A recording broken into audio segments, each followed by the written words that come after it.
Okay, so do you remember when I went to Jamaica earlier this year and I had gone to the bank? I do. When I was there, I had asked them for the requirements to obtain a mortgage, specifically for, people who do not reside permanently in Jamaica. And they gave me this long list of everything, including the TRN and having your letters from work. It was an exhausting list. And at the end, they had like written down you needed like 20 or 25% cash. And it worried me a little bit because the reason why I asked is because we are on this journey to purchase a home, right? We want to start that short term rental business. And, we thought we could maybe save the money, like put it together some, haphazardly.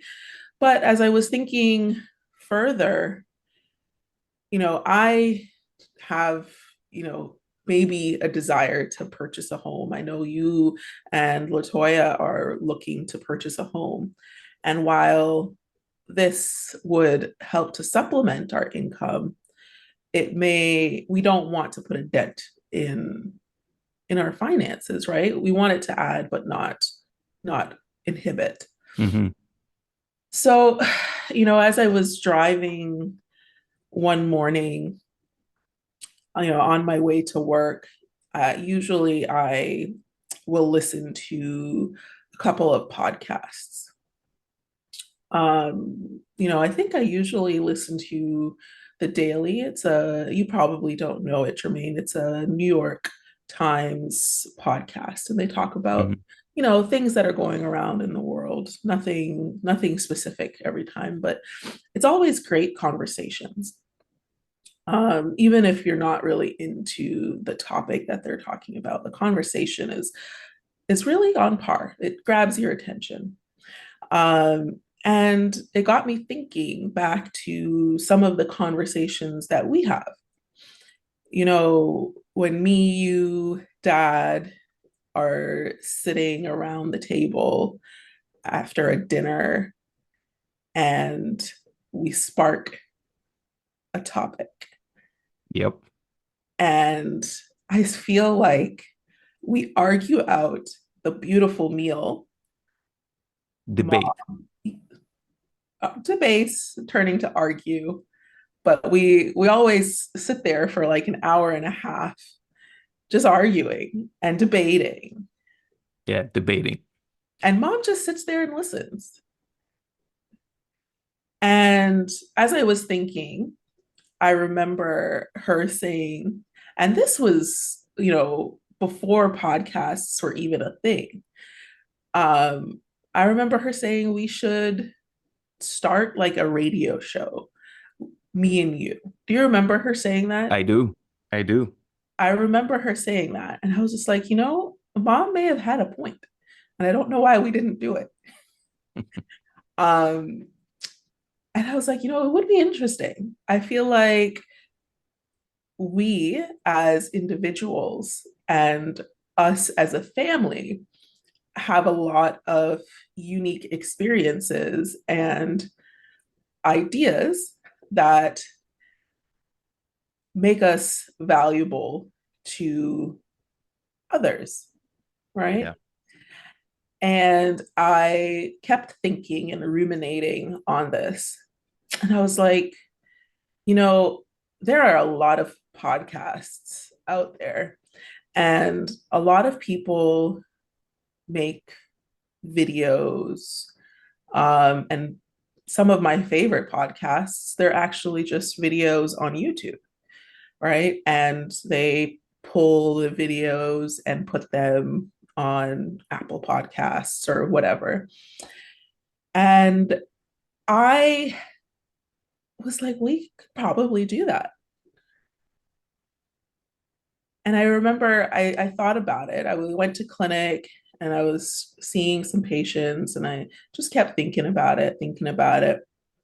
And then lunchtime came and I think I sent you a voice memo. I We didn't did. call you because I know whenever I call you, you're too busy to speak to me. Not true. But go So on. you are. You're always, I'm on a call. I'm on a Zoom call. You're always busy.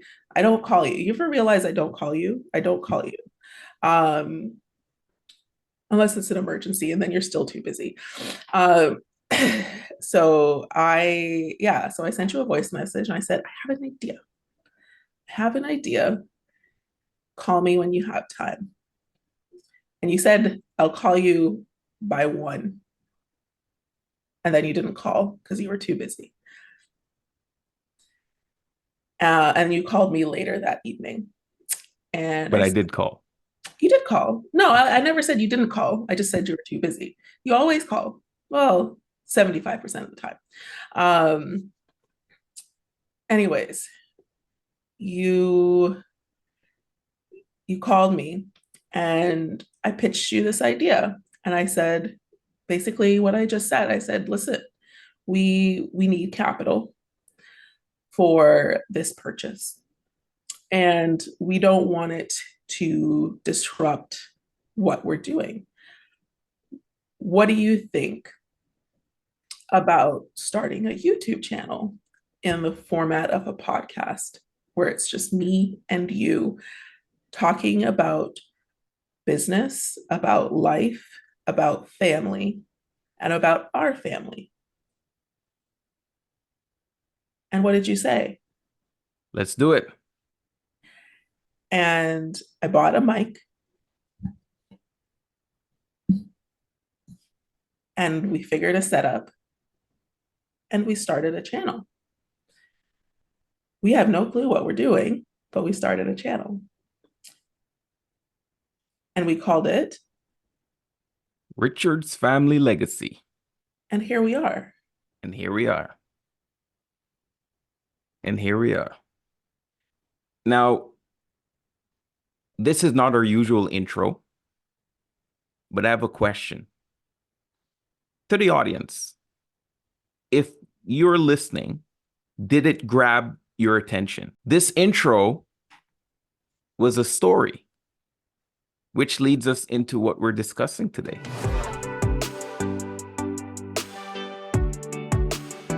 Welcome back to our channel, Richard's Family Legacy, as we document our journey to building our family legacy. I'm Jermaine Richards. And I'm Camille Richards. We are 2 siblings working together to establish our goals, and we're bringing it to you here every week, every Sunday. And today, we're deep diving into storytelling. Storytelling. And if it grabbed your attention, please let us know. Let us know. Because I'm very insecure about telling stories. But you did great. You held my attention. Did I? You did. Oh, You did. cool. You honestly held my attention. I'll take it. So we got to this topic today about stories, and storytelling. And I want to start with, why do we need stories? Why is that even a topic today? Why are we even discussing it? Why did you rack your brain to tell that story at the beginning of the video? It hurt. It hurt. It really did. Yeah, you were uncomfortable and vulnerable, but I think that's why it was good. That's why it's important. But why do we need stories in any setting? So I think there's a lot of different reasons why stories are helpful. I think the main, or at least one of the main thing, is that it creates connection. You tell stories to connect to people, right? You haven't seen a friend for a long time, you tell them the story of what's going on in your life. You have a kid, you tell them the story of how you were when you were a kid. You find that's how you connect with people, through these stories, and those connections build empathy. Not that they're sad stories or anything like that, but they build a level of understanding of who you are as a person and how you have moved throughout this world, right? Mm-hmm. And I think also, to add on to that, stories has been our way of communication for centuries and centuries, since the beginning of time. Mhm. You know, Jesus, when he was giving lessons, he always did it using stories, parables, they called it, right? Yeah. And he was very good at giving a message, and it gave the point of what he was trying to do. Stories is how lessons and history got passed down from generations. If you visit some of the ancient areas, like they have drawings, pictograms on the in the Yeah. stone, I mean, right? even if you even go back to the parables, I mean, I can almost bet that even a person who hasn't seen or picked up a Bible in their entire life could tell you at least one parable, Yeah, at right? least one. At least one, because those stories, those parables are so relatable. They and the one thing about it is it wasn't just relatable then, it's still relatable now. And part of that is, people retelling those stories in a way that explains it to be relatable now, but it is still found here, right? Yeah. Yeah, that's a very important point. Relatability. I think that's why it's important, because sometimes you want to get a message across, you want to get it across in a relatable way. And because of our history with stories, I think we're just wired to tell the story. Have you ever noticed, like, when someone is telling a story, it's almost like you're compelled to listen to the end? Um, there's this thing with me and Latoya, like, we sometimes there will be a new series on Netflix and it looks really, really good. And the problem is, some of them, or a lot of them, they have these cliffhangers. Like, one of my favorite ones going way, way back was 24. I don't How know did if I you know remember you were going to 24. say that? Oh my 24. goodness. 24 was one of my favorite shows going This back. is And when the don't call me started. I couldn't call you in that 1 hour. yeah, I was busy in that 1 hour. Like, don't call I me. didn't accept phone calls. But in that series, they hooked me because every single episode ended with a cliffhanger. And that cliffhanger wanted me, or I wanted to know what was next. And our brain is wired. We don't sleep well if we don't know what is next. Like, we have to close the gap. And great storytellers know how to do that, right? They keep us curious, they keep us wanting more, and so forth. So why is it important? I think it's to grab the attention of the listener in a way that you hold their attention, because we live in a world where entertainment, to be honest with you, is probably the biggest need of society, right? And the Yeah. reason I say that, what's the highest paid industry right now? Hollywood. Hmm. Is it Second would be Hollywood? what? Sports. Isn't it? I'm it's one out of the two. Sports Yeah. and Hollywood. It was Yeah. probably number one and number two, right? The Yeah. biggest industries. I mean, what do people pay for a 30-second commercial on for the For the Super Super Bowl? Bowl. Yeah, right. So people, and how much does an actor get paid? Like, Right. Stephen Curry in basketball gets paid a ridiculous amount of money per year. I think it's Stefan. Stephen Curry. Okay. And why is that though? Because people put more value on entertainment, especially in North America. I'm not talking about the rest of the world, but definitely North America. So stories fill that gap. And I think that's why it's needed. Sometimes you have a boring, dry message. You need to get it across. The best way to do it is with a story. Yeah, I mean, companies use storytelling all the time in order to sell a product, right? So, if you look online now, most of the people that are selling things to you, they use their story to become relatable. And, people who use social media marketing is basically what I'm talking about. They use the stories of those influencers to become relatable to their audience in order to sell their product, right? Yep. So there's stories, not just for entertainment, but for business as well. Yeah, but one of where I guess the point I was trying to make is with business, it does it in an entertaining way because it meets that value or that need to be entertained. So a story kind of fills it. You know what I mean? Yeah. This is the point I was trying to make. The greatest salespeople, by the way, I was having this conversation with one of my colleagues. The greatest salespeople in the world, we don't even look at them as salespeople. Like no one thinks as Warren Buffett as a salesperson. No one thinks as Steve Jobs as a salesperson or Bill Gates, but they are. They're the biggest salespeople in the world. And if you listen to them, they're all telling stories. Steve Jobs was amazing, one of the greatest marketers in the world, always came with a story, you know? So I think that's why it's needed to really get the point across. What else can you come up with? Why do you think it's needed? So I would say it's helpful when it comes to remembering and learning. Some of the best things that I remember is learning them through a story, right? If I Mhm. in my job, I have to be able to remember lots of things, right? I have diseases, I have steps, I have things. And anytime I recall something, for example, if I recall an issue, like a complication, I often remember it in the story of the patient that is related to that problem. Right. So I have something I remember all the time is like an issue with a patient who bled after a very bad complication. Uh, Mhm. and I remember like the details of that patient, right? I remember that she had a baby. She was super young. She had had her surgery somewhere else, right? I remember Yeah. meeting her for the first time. I remember, discharging her and then having her come back to have her surgery.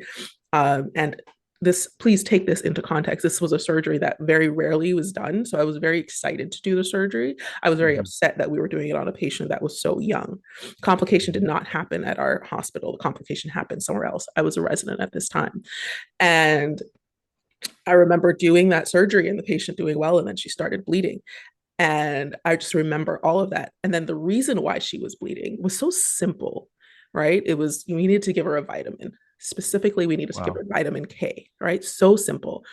And I will never forget that because I remember the story of the patient and I remember what she went through, right? So that memory and that story from that memory ties into me remembering how to treat those patients, right? Yeah. If I ever now I don't deal with these patients at all anymore, but if I come up to that, I'll know, okay, this person needs vitamin K, right? And then I go now to continue that. I tell the story of that patient to my residents, to my students, so that they can put it into concrete terms so they can remember the same things, right? Powerful. And that is how I use it. And I'm sure there are other methods and other people in different industries that use storytelling to have those same outcomes. Very powerful. Very powerful. You know, I'm also learning to get better at telling stories because when I don't know if you had that epiphany or aha moment that I got to tell more stories. I had that years ago when I was doing Kung Fu, and I was always this guy that, especially with people I didn't know, I would always give 1 or 2 word answers. So I was the guy you asked me, "How are you doing?" Fine, right? And I remember my kung fu instructor was asking me, and this guy was younger than me, but he was like this black belt. And if he's listening, he'll remember this very vividly. Uh, he asked me a question. I don't remember exactly what the question was, but he's like, Jermaine, and I think I answered it within 3 words. And he said, he made a sarcastic comment. He said, you answered it in 3 words instead of two this time, Jermaine. And it got me thinking, am I not articulating myself properly? And that's when I came across, okay, people use stories, in various situations to get their point across. And one of the things that came to mind when you were talking, to set up a story, it has, a structure, right? Mhm. And one of the things in the structure, and you can probably find this when you look up the hero's journey, right? They're always trying to overcome a challenge. There's always a challenge that they're trying to overcome. And I think the whole premises of the story, or any story, is you overcome this challenge and there was a lesson from that challenge. What did we learn from that challenge? And that's what creates this great story. Every great movie that we've ever watched in our lifetime is based on that hero's journey. The person, Yeah. starts off, they're just this normal person usually, or they're in a normal situation, and then some challenge that's bigger than them comes, and they are really brought down to their knees. In fact, most times they look like they're going to be crumpled up, but somehow they found something inside of them, turned the situation around, and overcame the situation. And in that, there's usually several lessons, right? So I think that also makes it memorable. And in what you were talking about with your patient, there's that hero's journey in there too, when Mhm. you're passing that along to your other students that need to hear, and they get the lesson. But I'm the hero in that story. No, I'm Yeah. not actually. I didn't solve the problem. No, one of my great attendings, my favorite attendings is the hero in that story. Yeah. Yeah.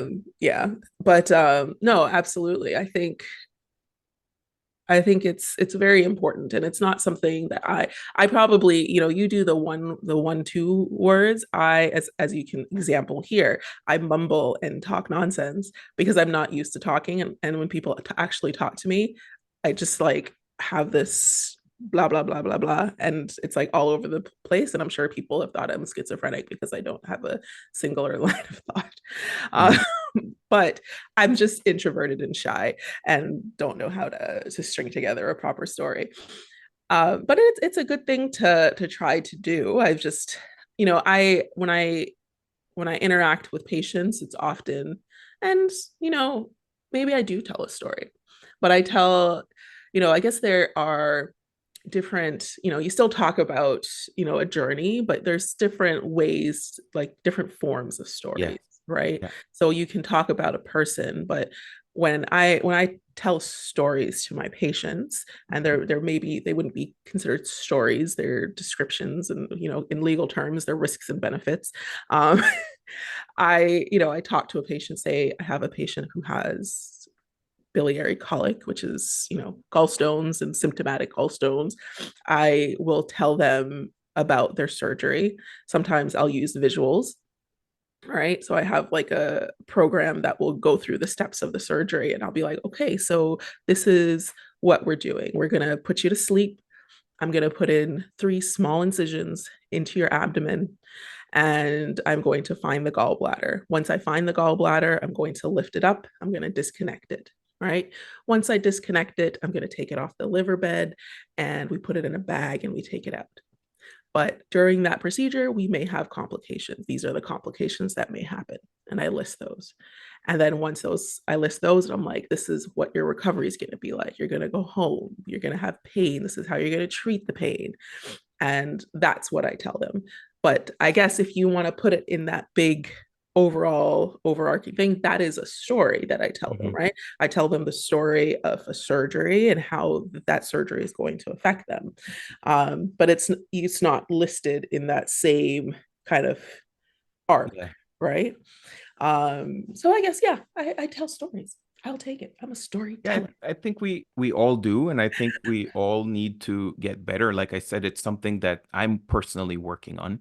Yeah. And as I'm in a leadership role, one of the things that I've learned is, if you have to, and you don't have to be in a leadership role to do this, but if you have people that you need to um, give, let's say, criticism to, or you need to critique something they're doing or correct something they're doing, one of the best ways to do it is in a story format, because it won't be confrontational. Okay. And, in certain leadership positions, if some people say, well, who cares? Just be direct and straight to the point. But if you're trying to influence and you're trying to lead, that may not be an option, right? So to reduce the tension, to reduce that conflict, and actually have the person hear what you're saying, right? Really hear what you're saying. A story, and what I've seen, can be a very, very good option. It's like a pill. When those capsule pill, the medication's in there, you don't taste it. You don't I taste the tasted. medication. No, but yeah, absolutely. Just like the book that we were discussing last week, Mm-hmm. um, where it says, you shouldn't confront or criticize in order to influence, I think, storytelling, and maybe putting yourself in that person's shoes to tell that story is always a Yeah. good way of doing that. So tell me, Jermaine, we talked about why stories are important. So for those that are listening, how do we kind of inform them to tell a cohesive story? What are those components? Yeah. So there's a book that I've read and listened to the audio. It's called Stories That Stick by Kendra Hall. And I was making some notes on how that story should be structured, right? So every story has, um, some elements. And what Kendra says in her book is you got to have a setup. So there's this introduction, you set it up. What's the context of the story? Um, there should be a conflict, or some sort of challenge. So something that hero is trying to overcome. And then the resolution. How did they overcome it? And what did they do to overcome it? And in that, you're going to have the lesson or the moral of the story. And I've probably been guilty of telling stories that have had no point to it. The person is listening. Okay, get to the point. Maybe some people can relate to that. Have you sat with someone and they're telling a story and you're like, okay, get to it already. Get to it. If you don't want that to be you, which I don't think anyone wants that to be them, you structure the story in a format that, like you said, it's going to be cohesive. And there's a term that I learned, sticky memory. It creates a sticky memory in the person. So they remember that for years and years and years. How many people listening to this right now probably remember a story from when they were 9 years old or 8 years old? They just can't get it out of their head. Something happened to them in their childhood or something they saw. And it's just that story's there and it'll be there forever and ever and ever. That's what a powerful story does. That's That's what I've learned. No, absolutely. What was the name of that book again?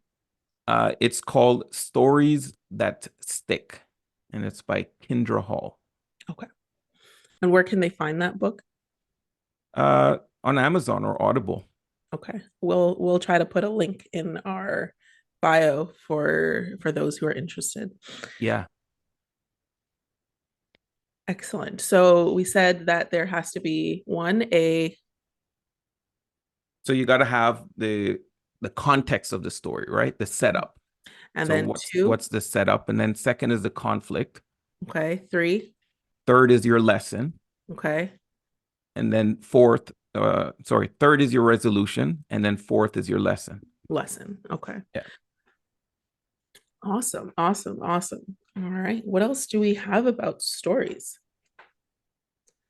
What else do we have to? How do we improve our storytelling for those of us who want to improve? What Well, are what are ways to practice? one, I would say, this is what I'm personally doing. One is I'm listening to people that tell good stories. My pastor is great at it. Mhm. Um, different leaders in business settings, or, whatever setting you're in, there's usually someone that might be able to tell a good story. See what they do and model. I try to model people that tell good stories. Um, become aware, like the book that was just mentioned. there's tons of them. If you go on Amazon or Audible and just look at all the highest rating books, that has good ratings, and check them out. Start checking them out and learning and seeing what's gonna work for you. YouTube is a good resource. And then just practice telling stories. I remember the first couple of times when I was being intentional about telling the story, I couldn't hold the attention of the other person, whether it was a child or an adult. I wasn't holding the attention. So I had to change. I'm sure Dylan and Olivia would tell you, like, I don't want to hear this. Yeah, yeah, they did tell me. They said, I don't want another one. You told me this story already, Daddy. Yeah, I'm practicing. Yeah, it doesn't work. So that's the thing. It's becoming aware. It's a skill. Communication, it's a skill. It's not a talent, it's a Sure is. skill. It can be learned. And I And think practice. storytelling is a tool in your tool belt for communication. Yeah, absolutely. I definitely think it's important, and I'll definitely be a little bit more aware of it. I think there's a little bit more factors when you're dealing with in a certain situations, right?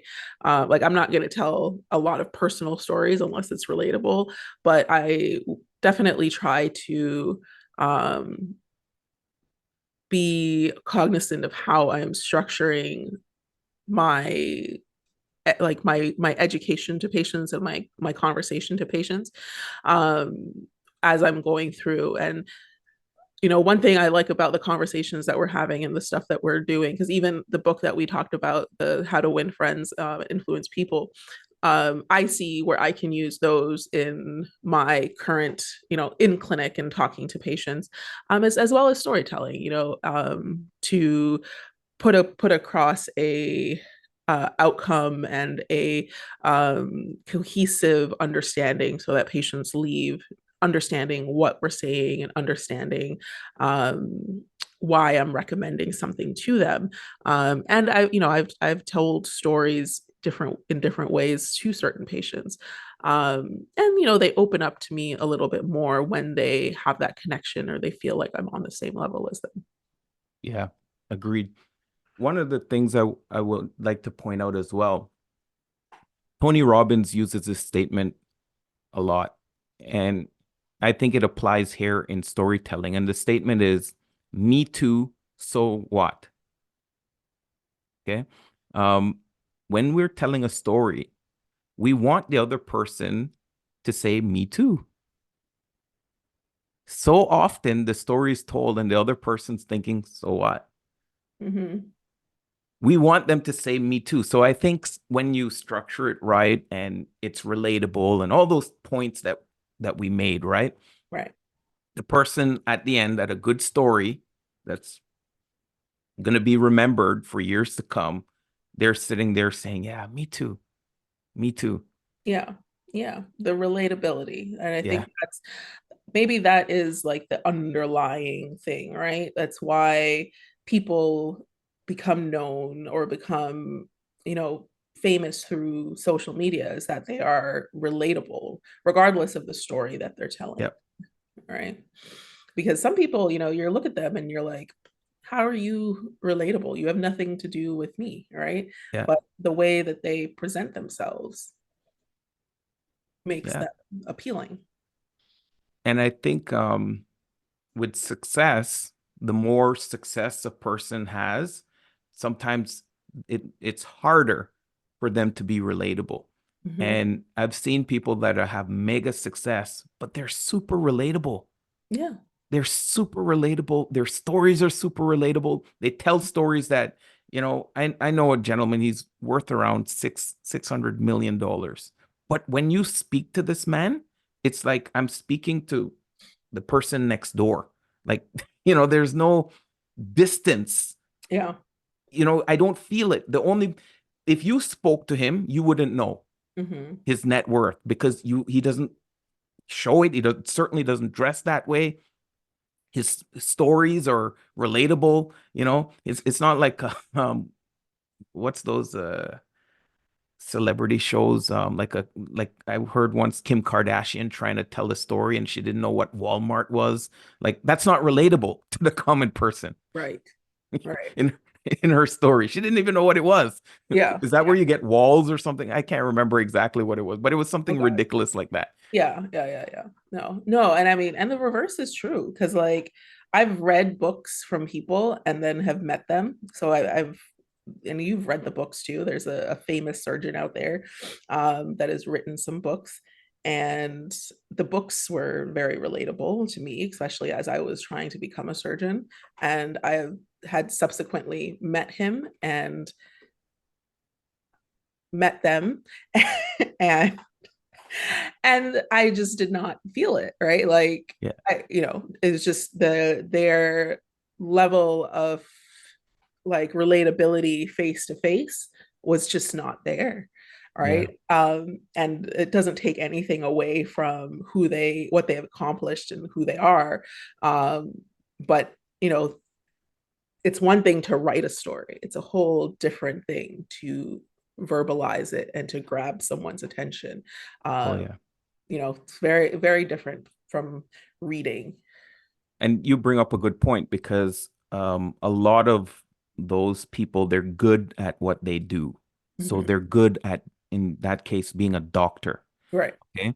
They're not good at storytelling. So a lot of the times they hire someone and they sit and just tell this writer their story, and their writer brings in all of the emotions to the Right. story, right? They start pulling out the details. So what did it look like? What did you feel? What did you, and the, not, I guess it's a ghostwriter starts writing it in a structured format because that's what the ghostwriter knows how to do. They know how to write. They know how to pull it. Yeah. Very Yeah, true. Very true. right. So Kind of then you like what meet you the did at the person. beginning of this video for me. Pardon? Kind of like what you did at the beginning of this video for me. Yeah, Like an exactly. editor. Exactly. Exactly. So that's why you meet the person. You're like, that's not who I met in the book. Right. Right. Oh, it's very, very true. There is a difference. That brings up there's a difference between verbal storytelling and written stories. Definitely a difference. 100%. All right. 100%. Anything else regarding storytelling, Jermaine? I think we've covered a pretty good. Uh, Yeah,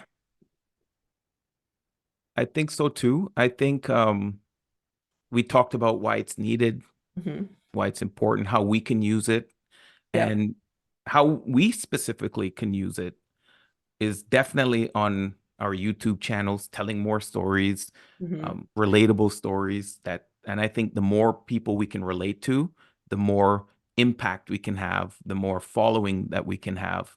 And Correct. that's one of my biggest takeaways from today's call is just to be more relatable. Yeah. And I mean, ultimately, the whole premise of this channel is telling our story and telling our family story, Yeah. by exploring these different topics. I love it. So if you got value from today's video, please click like and subscribe, and we'd love to hear your comments. Thank you guys for watching. You have a good one, and we will see you next week. Bye.